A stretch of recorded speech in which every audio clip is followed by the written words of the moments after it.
Hello home makers எல்லோரும் எப்படி இருக்கீங்க? இன்றைக்கி மாடி தோட்டத்துலேருந்து எனக்கு ஒரு பெரிய கிஃப்ட்டுங்க.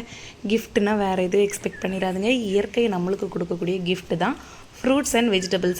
அது மாதிரி இன்றைக்கி எங்கள் கோவா செடியிலேருந்து சூப்பரான ஒரு பெரிய காய் நல்லா பழுத்து பயங்கர காற்றடிச்சதுனால செடியிலேருந்து கீழே விழுந்துருச்சு. நல்ல வேளை என் கண்ணில் மாட்டினனால நான் எடுத்துட்டேன். இல்லை அப்படின்னா யாராச்சும் மாடிக்கிறவங்க எடுத்துகிட்டு போயிடுவாங்க.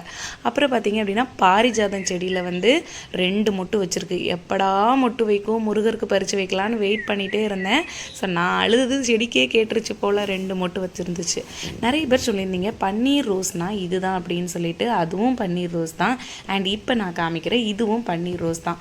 அது நாட்டு பன்னீர், இது ஆந்திரா பன்னீர். இது கொஞ்சம் ரோஸ் கலரில் இருக்கும், அது பேபி பிங்க் கலரில் இருக்கும். ரெண்டுமே ஒரே இது தான். ஸோ டவுட்ஸ் இருக்கிறவங்க 2 பூவையும் ஸ்மெல் பண்ணி பார்த்தீங்க அப்படின்னா உங்களுக்கு நல்லாவே தெரிஞ்சிடும். காற்றை பார்த்தீங்களா, சும்மா சூறாவளி காற்று மாதிரி அடிச்சுக்கிட்டே இருக்குது.